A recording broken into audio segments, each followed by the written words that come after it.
Check out this whole gem that my neighbor just gave me the other day.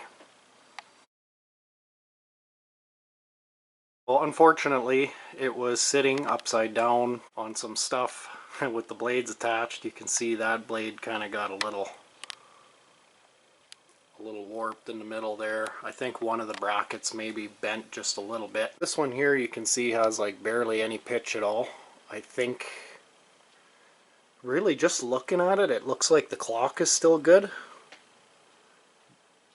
So maybe the pitch just got taken out of it when it was sitting on that stuff, but kind of makes me wonder if the blade's been bent that way.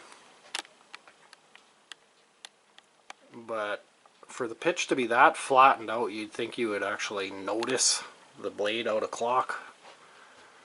And like I said, it looks pretty good looking at it from multiple directions. But the purpose of this video is just to kind of give a demonstration of it before I do any repairs to it. I'm not sure if I'll do it right away, but what I'm probably going to do for this fan is just bend all the brackets straight again and pitch them properly, and just whatever the blades are at is what they're going to have to be at. Someday I would like to actually figure out how to unwarp blades, you know, maybe if I could, like, I don't know, steam them or something and squash them between two blocks of wood or something heavy and flat, so we can get the blade nice and flat again. But I'm scared I'll end up swelling them up or something. So if you guys have any recommendations on how to unwarp ceiling fan blades, fire it in the comments. It looks like this blade here is warped like this, so the end of the blade has more pitch than at the bracket. You can kind of see it there. And then that blade there, the blade is warped so that there's less pitch near the end of it, if you can kind of see it. And the end of it's kind of a little bit up. But this one's the worst. She's warped down and the bracket has been bent down and flattened out a bit. And yes, unfortunately these are the brackets that do not like the bend. I know that for a fact. They love to snap right here. So we're gonna have to climb up there and make sure that it's not starting to crack. Let's see if we can get a bit of a sight on this bracket here.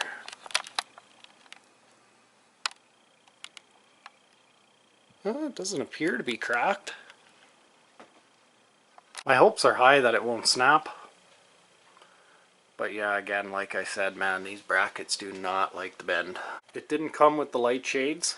Those ones I had to rob from my stash here. Basically, anytime I ever run into them awesome old tulip shades, I grab them.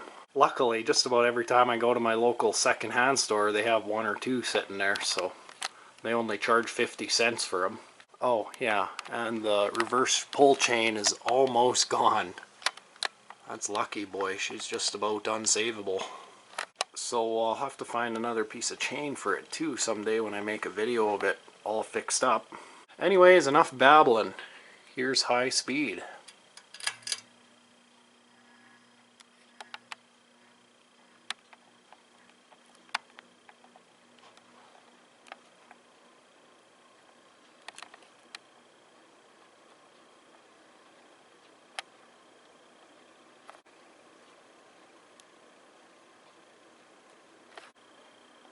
She doesn't seem to make any bearing noise.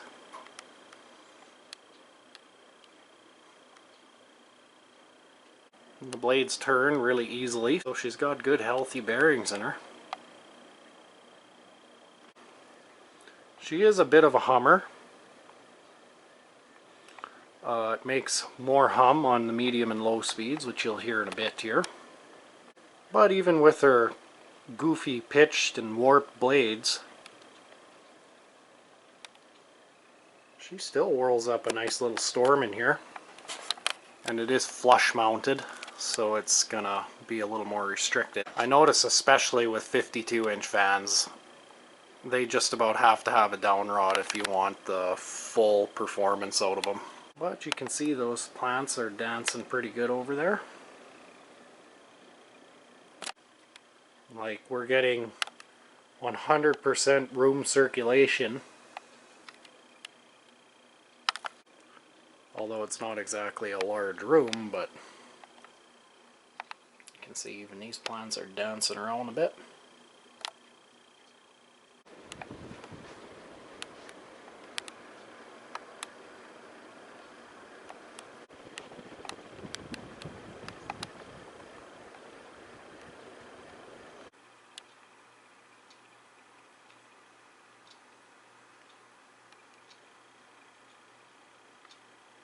Here's the light kit. Oh shoot, I guess I should have put another bulb in it, but oh well. It's got a nice bright light anyways. Boy, that'll light up that living room good. Although I don't think I'm going to be keeping this fan here permanently. It's just the only spot I happen to have available at the moment for testing fans. Anyways, we'll go for medium.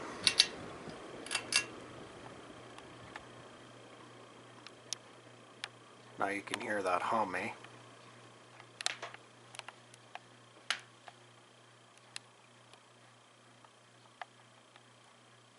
It's not terrible, but you can hear it.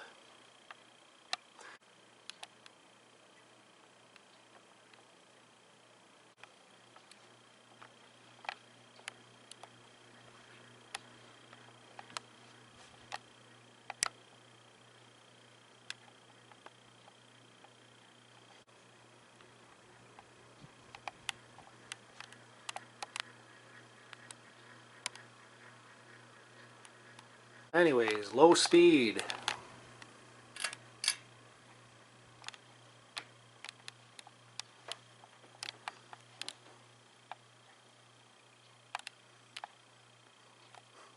Unfortunately, this fan kind of has a more average low speed.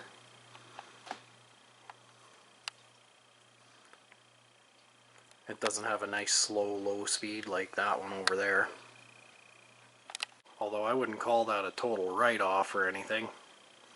But especially for a big ol' honkin' 52-inch fan, it's nice to have that slow low. Because it honestly kind of moves too much air on low. You know, it's nice to have a fan that just moves a very gentle breeze on low. At least in my opinion anyways. I guess I like to have lots of variance in my speeds. But yeah, again, don't get me wrong, I still really like this fan.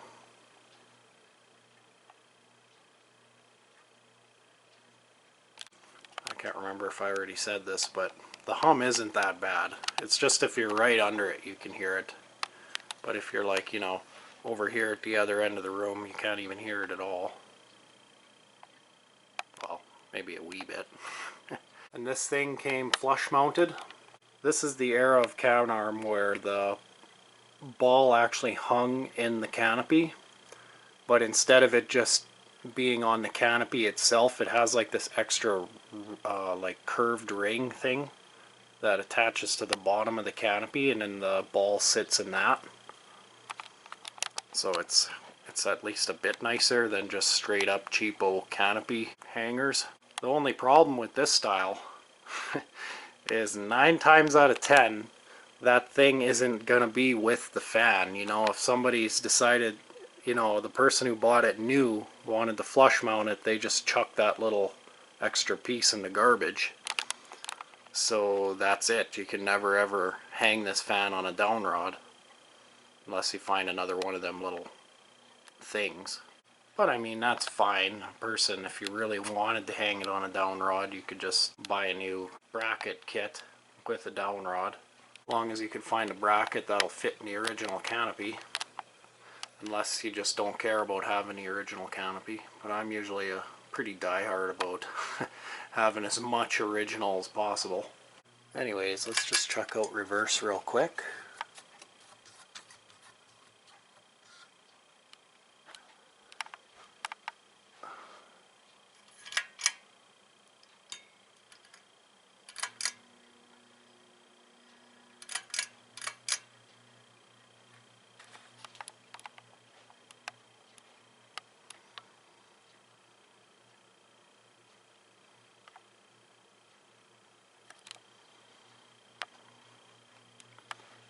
and medium.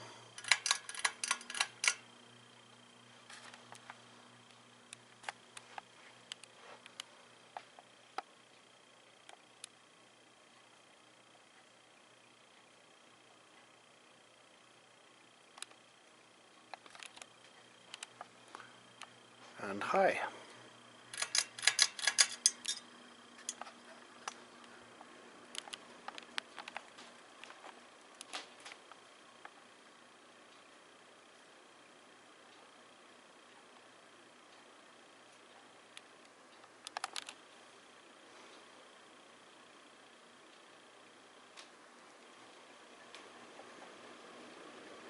And we'll shut her down.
Yeah, I didn't even clean it either. You can see that there's dust on the blades.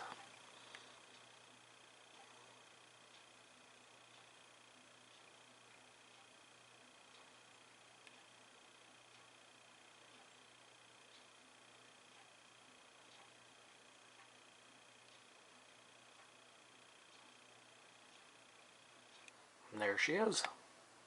I do notice that this is kind of like at the very beginning ages of where they started to kind of cheap out a bit, and you can see that the blades are kind of skinny. They're about my full hand's width, maybe a little wider.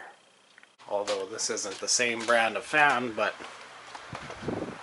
the Canarm cf52 or the Mystery Problem ceiling fans blades are about the same width as this one's. And you can see just how much wider they are.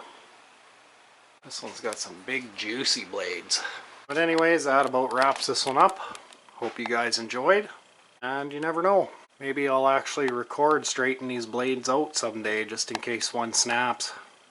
Might as well catch it on camera. It'll be a sad day if they do snap. Although in all honesty, I don't know. I think they might be a little different here, but I'll have to go look at it at Mom's house. I've actually got the new version of this fan from Canarm a few years back. I think they call it the Chateau 52 inch. It's a It's a 4-blade white version of this, which I will make a video of one of these days. But anyways, I think it might have very similar brackets to this, although I'm pretty sure they're not as wide where they mount onto the motor, so they probably wouldn't work anyways. But the rest of them, they actually seem about the exact same. I think, like, you know, the width of the blade and everything. I don't know. I really don't want to snap one of these brackets though, because these would be tough ones to find replacements for, I think. Unless you guys would happen to know where to get some. Anyways, thank you for watching. Oh. I just jumped up on my chair to look at the blade on that fan. All of a sudden I felt tuk, tuk, tuk, tuk on my hair there. I just about bonked my head into this one. Whoops. Boy, I'm glad I didn't do that. This one has pretty decent blade balance. Anyways, I'm going to duck my head so I don't hit my head there. My hopes are high that it won't bend, but, or sorry.